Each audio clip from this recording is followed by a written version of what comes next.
Hello friends, எல்லோருக்கும் வணக்கம். Welcome to young investor channel. Actually markets பார்த்துருப்பீங்க. ஸோ ஒரு நெகட்டிவ் ட்ரெண்டில் தான் மார்க்கெட் ரியாக்ட் ஆகிருக்குது. நிஃப்டி பேங்க் பார்க்கும்போது பாசிட்டிவ் வந்துச்சு நான் மதியானம் ரெக்கார்ட் பண்ணும்போது. ஆனால் க்ளோசிங் வந்து நெகட்டிவ். நிஃப்டி பேங்க் நெகட்டிவில் தான் க்ளோஸ் ஆயிருக்கு. ஃபர்ஸ்ட் நிஃப்டி 103 பாயிண்ட்ஸ் விழுந்திருக்கு. 21910 பாயிண்ட்ஸில் க்ளோஸ் ஆயிருக்கு. சென்செக்ஸ் 277 பாயிண்ட்ஸ் விழுந்திருக்கு. 84673 பாயிண்ட்ஸில் க்ளோஸ் ஆயிருக்கு. நிஃப்டி பேங்க் 63 பாயிண்ட்ஸ் விழுந்திருக்கு. 58899 பாயிண்ட்ஸில் க்ளோஸ் ஆயிருக்கு. நிஃப்டி ஐடி 400 பாயிண்ட்ஸ் விழுந்திருக்கு. 35975 பாயிண்ட்ஸில் க்ளோஸ் ஆயிருக்கு. ஸ்மால் கேப் 454 பாயிண்ட்ஸ் விழுந்திருக்கு. 52988 பாயிண்ட்ஸில் க்ளோஸ் ஆயிருக்கு. இது போக எஃப்ஐஎஸ் டிஎஸ் டேட்டா. எஃப்ஐஎஸ் பார்த்தீங்கன்னா 728 கோடிக்கு நெட் செல்லர்ஸாக இருந்திருக்காங்க. டிஎஸ் வந்து 6156 கோடிக்கு நெட் பயர்ஸாக இருந்திருக்காங்க. ஸோ இது வந்து லாஸ்ட் மார்க்கெட் அப்டேட்ஸு.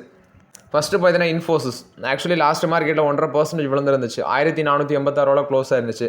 இதில் வந்து அந்த பைபேக் அனௌன்ஸ்மெண்ட் 18,000 கோடி பைபேக். இப்போ அதுக்கான அந்த என்டைட்டில்மெண்ட் ரேஷியோ அப்டேட் பண்ணியிருக்காங்க.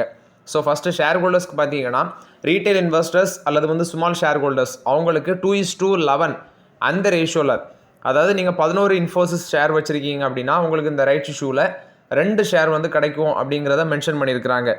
ஸோ இது எப்போ ஓப்பன் ஆகுது அப்படின்னு சொல்லி பார்க்கும்போது நவம்பர் 20, க்ளோஸ் ஆகிறது நவம்பர் 26. இது போக இன்ஸ்டிடியூஷனல் இன்வெஸ்டர்ஸ், நான் இன்ஸ்டிடியூஷனல் இன்வெஸ்டர்ஸ் அது பார்க்கும்போது ரேஷியோ 17:706. 706 ஷேர் நீங்கள் வச்சுருந்தீங்கன்னா 17 ஷேர் வந்து அந்த இதில் கிடைக்கும் அப்படின்னு சொல்லியிருக்கிறாங்க. அது போக அந்த பைபேக்குக்கான record date November 14.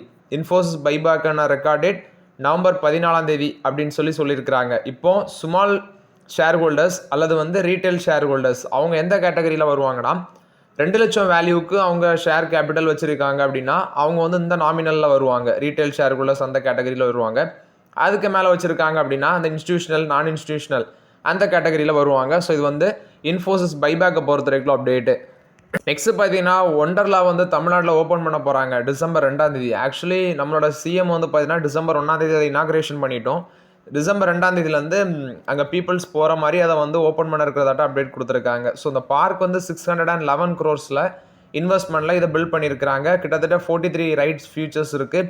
8 theme dining venues இருக்குது. ரீட்டைல் ஸ்பேஸ் இருக்குது. நெக்ஸ்ட்டு பார்க்கும்போது 3.75 crore litre rain water harvesting tank வச்சுருக்காங்க. 1000 கிலோவாட் சோலார் இன்ஸ்டாலேஷன் இது செட் பண்ணியிருக்கிறாங்க. ஸோ ஒண்டர்லா வந்து நான் பார்த்தீங்கன்னா கேரளாவில் இருக்கும்போது போயிருந்தேன். இந்த வருஷம் தான் போனேன்.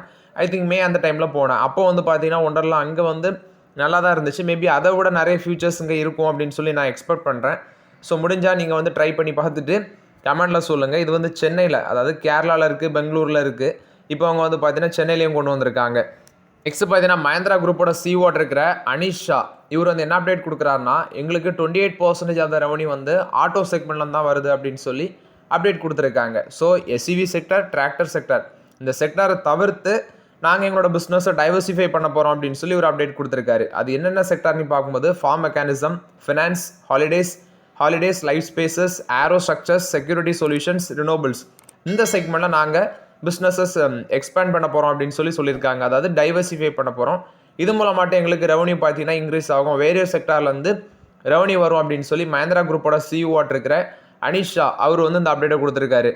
நெக்ஸ்ட் ஆல்ரெடி டிஸ்கஸ் பண்ணியிருந்தோம். ட்ரம்ப் வந்து பார்த்தீங்கன்னா சில ஃபுட் ப்ராடக்ட்ஸுக்கு வந்து டேரிஃபை குறைச்சிருக்காங்க அப்படின்னு சொல்லி டிஸ்கஸ் பண்ணியிருந்தோம். இப்போ இதில் பெனிஃபிட் ஆக போகிறது எந்தெந்த ஸ்டேட்ஸ்னு பார்க்கும்போது குஜராத், மகாராஷ்டிரா இவங்க தான் அந்த டேரிஃப்னால பெனிஃபிட் அடைய போகிறாங்க. அதாவது டேரிஃப் வந்து குறைச்சதுனால இந்த 2 ஸ்டேட்ஸும் பெனிஃபிட் அடைய இருக்கிறாங்க அப்படின்னு சொல்கிறாங்க. தமிழ்நாடும் பெனிஃபிட் அடையலாம், ஆனால் இந்த ஸ்டேட்ஸ் வந்து நல்ல பெனிஃபிட் இருக்கும். ஏன்னா இப்போ ரீசென்ட்லி பார்க்கும்போது மகாராஷ்டிரா பார்த்தீங்கன்னா ஸ்பைசஸ், ஃப்ரூட்ஸு, காஃபி, டீ அதிகப்படியாட்டே எக்ஸ்போர்ட் பண்ணுறாங்க யூஎஸ்க்கு.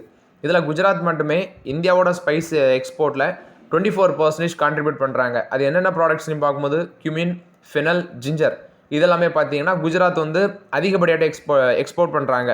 மகாராஷ்டிரா பார்க்கும்போது டர்மரிக் ப்ரொடியூசரில் வந்து அவங்க லார்ஜஸ்ட் செக்மெண்ட்டாக இருக்கிறாங்க. ஸோ அவங்க அந்த டர்மரிக் பவுடர் வந்து அதிகப்படியாட்டே எக்ஸ்போர்ட் பண்ணுறாங்க. இது மட்டும் இல்லாமல் யூஎஸோட டேரிஃப் கம்மியாக இருக்கிறதுனால இந்த எக்ஸ்போர்ட் ஆப்பர்ச்சுனிட்டி கிட்டத்தட்ட $511 million worth of export opportunities unlock ஆகும் அப்படின்னு சொல்லியிருக்கிறாங்க. ஸோ இது வந்து எக்ஸ்போர்ட் குறிப்பாக ட்ரம்ப் வந்து இந்த டேரிஃப் குறைச்சதுனால இந்த வேல்யூக்கு எக்ஸ்போர்ட் இன்க்ரீஸ் ஆகும் அப்படின்னு சொல்லி அப்டேட் வந்திருக்கு. நெக்ஸ்ட் டிசிஎக்ஸ் சிஸ்டம் இவங்களுக்கு ஒரு 23 கோடி ஒர்த் ஆஃப் டிஃபென்ஸ் ஆர்டர் கிடச்சிருக்கு. ஸோ அந்த பேசிஸில் தான் அன்றைக்கி இந்த பங்கு பார்த்தீங்கன்னா ஒரு பாசிட்டிவ் ட்ரெண்டில் ட்ரேட் ஆகிட்டு இருந்துச்சு. ஒரு purchase order 22.89 crores worth of order defence செக்மெண்ட்லேருந்து கிடச்சிருக்கு. அதனால இன்றைக்கி ஒரு பாசிட்டிவ் ட்ரெண்டில் இருந்துச்சு. டாடா பவர் வந்து 300 மெகாவாட் சோலார் ப்ராஜெக்ட் என்ஹெச்பிசி ராஜஸ்தானில் என்ஹெச்பிசி அந்த கம்பெனிகிட்ட வந்து வின் பண்ணியிருக்கிறாங்க. Tata power renewable energy company மூலமாட்டு 300 மெகாவாட் சோலார் ப்ராஜெக்ட் பார்த்தீங்கன்னா ராஜஸ்தானில் என்ஹெச்பிசிட்டு வந்து வின் பண்ணிக்கிறதாட்டு சொல்லியிருக்கிறாங்க. இது ஒரு இபிசி கான்ட்ராக்ட். ஸோ இது வந்து டாடா பவருக்கு ஒரு பாசிட்டிவ் அப்டேட்டாக இருக்குது. நெக்ஸ்ட்டு மார்க்கெட்டில் ஃபினான்ஷியல் 26 அதாவது அடுத்த வருஷம் வரப்போகிற ஐபிஓலாம் பார்த்தீங்கன்னா லெஜண்ட் ஐபிஓ.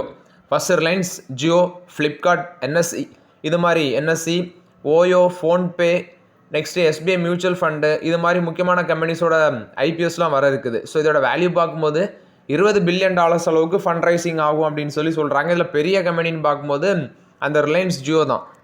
இக்யூரஸ் ரிப்போர்ட் படி பார்க்கும்போது ஃபினான்ஷியல் 20 அதாவது 2020 2025 வரைக்கும் ஐபிஓ மூலமாட்டு கம்பெனி ரைஸ் பண்ணது 5.39 lakh crore 5,39,000 கோடி 2020 25 வரைக்கும் ரைஸ் பண்ணியிருக்கிறாங்க.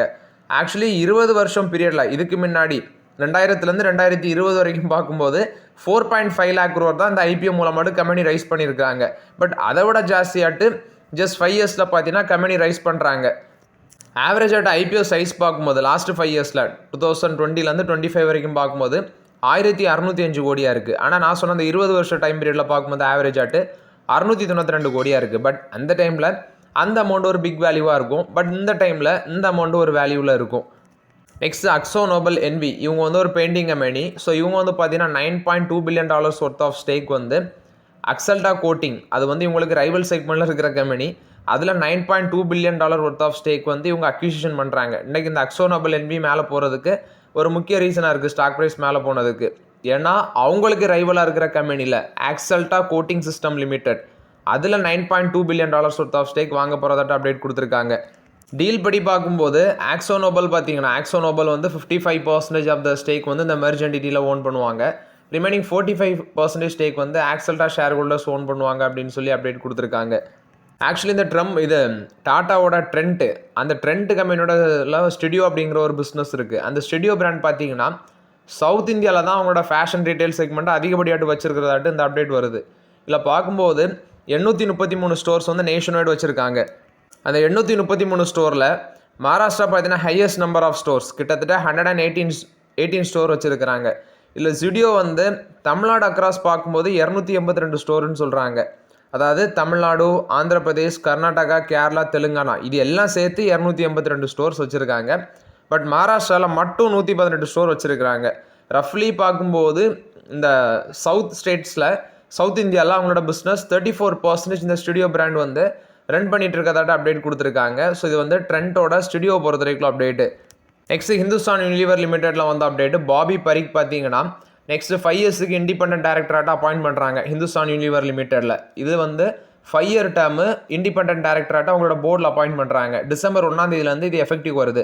இவர் இதுக்கு முன்னாடி பார்த்தீங்கன்னா நிறைய கம்பெனிஸில் குறிப்பாட்டு இந்தியா லெவல்லையும் குளோபல் லெவல்லையும் இவர் வந்து பல்வேறு பதவிகளை வகிச்சிருக்காங்க. இதுக்கு முன்னாடி பார்க்கும்போது இன்ஃபோசிஸ், பயோகான், இண்டோஸ்டார் கேபிட்டல் இதில் எல்லாமே பார்த்தீங்கன்னா லார்ஜ் கார்பரேஷன் பொசிஷன் ப்ளஸ் வந்து டைரக்டர்ஷிப் பொசிஷன் அதுலேயே வந்து இவர் ஹோல்ட் பண்ணியிருக்கிறாங்க. மல்டிநேஷ்னல் பிஸ்னஸ் இதிலெல்லாம் ஒர்க் பண்ணியிருக்கதாட்டு இவருக்கு எக்ஸ்பீரியன்ஸ் இருக்குது.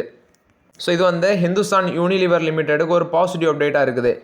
TVS motor company TVS Apache RTR 180 இதை வந்து கென்யாவில் லான்ச் பண்ணியிருக்கிறாங்க. ஸோ இது வந்து பார்த்தீங்கன்னா ஒரு long standing African distribution partner காரன் ஜென்ரல் அவங்க மூலமாட்டு பார்ட்னர்ஷிப் வச்சு தான் இதை லான்ச் பண்ணிக்கிறதாட்ட அப்டேட் கொடுத்துருக்காங்க. இது வந்து டிவிஎஸ் மோட்டார் கம்பெனி கொடுத்த அப்டேட்டு. நெக்ஸ்ட் இந்த 2 வீலருக்கு பார்த்தீங்கன்னா அந்த கவர்மெண்ட் ஒரு அப்டேட் கொடுத்துருந்தாங்க. முன்னாடியே சொல்லியிருந்தாங்க ஜான்வரிலேருந்தே, அதாவது 125cc இன்ஜின் அது வரைக்கும் இருக்க 2 வீலர்ஸில் ABSங்கிறது கட்டாயம் அப்படின்னு சொல்லியிருந்தாங்க. ஜான்வரி வரைக்கும் எக்ஸ்டென்ஷன் கொடுத்துருந்தாங்க.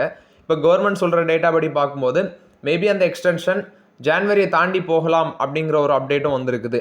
ஸோ வெயிட் பண்ணி பார்க்கலாம். ஸோ 2 வீலர் ஸ்டாக்ஸும் ஃபோக்கஸில் இருக்கும் மார்க்கெட்டில். நெக்ஸ்ட்டு மகாநகர் கேஸ், மும்பையில் சில ஏரியாஸில் வந்து கேஸ் சப்ளை வந்து டிஸ்ட்ரப்ஷன் ஆகிருக்கு ரீசெண்ட்லி அப்படின்னு சொல்கிறாங்க. இது சப்ளை செயினில் வந்த இஷ்யூ அப்படின்னு சொல்லி அவங்க மென்ஷன் பண்ணியிருக்கிறாங்க. இந்த ஷார்ட் ஃபால் இதனால் அவங்களுக்கு 1 டேக்கு 40% வால்யூம் லாஸ் இருக்குது அப்படின்னு சொல்லி மென்ஷன் பண்ணியிருக்கிறாங்க. குறிப்பாட்டு ஆட்டோ அண்ட் டாக்ஸி இதனால் பாதிக்கப்படலாம். இது வந்து மகாநகர் கேஸ் கொடுத்த அப்டேட்டு. பெருமாள் ஃபினான்ஸ் நான் கன்வெர்டிபிள் டிபெஞ்சர்ஸ் மூலமாட்டு ப்ரைவேட் பிளேஸ்மெண்ட் பேசிஸில் 675 கோடி ரைஸ் பண்ண போகிறதாட்ட அப்டேட் கொடுத்துருக்காங்க. இது பெருமாள் ஃபினான்ஸ் கொடுத்த update. Next Reliance consumer products இவங்க வந்து இந்த பெட் ஃபுட் ஸ்பேஸில் வந்து பார்த்தீங்கன்னா அடுத்த சண்டே ஆரம்பிச்சாச்சு. இதுக்கு முன்னாடி வாட்ரு, ஜூஸு, நேற்று வந்து பார்த்தீங்கன்னா பியூட்டி செக்மெண்ட்டில் பார்த்தோம், ஃபேஷன் செக்மெண்ட்டில் பார்த்தோம். இன்றைக்கி பார்க்கும்போது அடுத்த ப்ரைஸ் வார் பெட்டுக்கான அந்த ஃபுட் செக்மெண்ட்டில் பெட் ஃபுட் பிராண்டாக இருக்கிற வேகிஸ் அதை வந்து இந்தியா கொண்டு வராங்க. அந்த பிராண்ட் மூலமாட்டு ஹாஃப் த ப்ரைஸஸில் லீடிங் பிராண்டாக இருக்கிற Nestle, Mars, Godrej consumer products, எனாமி இந்த மாதிரி கம்பெனிஸ் விற்கிற விலையிலேருந்து ஹாஃப் த ப்ரைஸஸில் பார்த்தீங்கன்னா மார்க்கெட்டில் விற்கிறதுக்கு இவங்க பிளான் போட்டாச்சு. அடுத்த ப்ரைஸ் வார் ஸ்டார்ட் பண்ணிட்டாங்க ரிலையன்ஸ். இது ரிலையன்ஸ் கொடுத்த அப்டேட்டு. அதானி குரூப்போட சப்சிடரி தான் அதானி டிஃபென்ஸ் அண்ட் ஏரோஸ்பேஸ். இவங்க வந்து 7000 கோடி இன்வெஸ்ட்மெண்ட் பண்ண போகிறதாட்டு சொல்லியிருக்கிறாங்க கான்பூர் ஃபெசிலிட்டியில். ஸோ கிட்டத்தட்ட பார்த்தீங்கன்னா ஆர்ம் ஃபோர்ஸுக்கு இந்தியாவோட ஆர்ம் ஃபோர்ஸுக்கு 25% வந்து இந்த அம்யூனிட்டிஸ் மார்க்கெட்டில் டாமினேட் பண்ணுறதுக்கு நாங்கள் 25% கான்ட்ரிபியூட் பண்ணுவோம். குறிப்பாக arm forces, central forces, state police இவங்களுக்கு தேவையான டிஃபென்ஸ் வந்து பார்த்தீங்கன்னா நாங்கள் 25% கான்ட்ரிபியூட் பண்ணுவோம் அப்படின்னு சொல்லியிருக்காங்க. கான்பூரில் உத்தரப்பிரதேஷ் கவர்மெண்ட் அங்கே வந்து அவங்களோட பார்ட்னர்ஷிப் போட்டு 500 ஏக்கர் ஃபெசிலிட்டியில் இதை பண்ண இருக்கிறாங்க. ஸோ கரண்ட் கெப்பாசிட்டி பார்க்கும்போது 150 மில்லியன் ரவுண்ட்ஸ் பெர் ஆனம். அது வந்து ஃபியூச்சரில் 500 மில்லியன் ரவுண்ட்ஸ் பெர் ஆனம் மட்டும் இன்க்ரீஸ் ஆகும் அப்படின்னு சொல்லியிருக்காங்க. இது அதானி டிஃபென்ஸ் கொடுத்த அப்டேட்டு. டாடா கன்சல்டன்சி சர்வீஸ் இவங்க 5 இயர் டீல் வந்து என்ஹெச்எஸ் சப்ளை செயின் அவங்களோட ஐடி டிபார்ட்மெண்ட் ப்ளஸ் வந்து பார்த்தீங்கன்னா ஏஐ சொல்யூஷன்ஸ் மூலமாட்டு அவங்களோட சப்ளை செயினை மாடர்னைஸ் பண்ணுறதுக்கு இந்த பார்ட்னர்ஷிப் அப்படின்னு சொல்லியிருக்கிறாங்க டிசிஎஸ். இது 5 இயர் டேர்ம் அக்ரிமெண்ட் போட்டிருக்காங்க.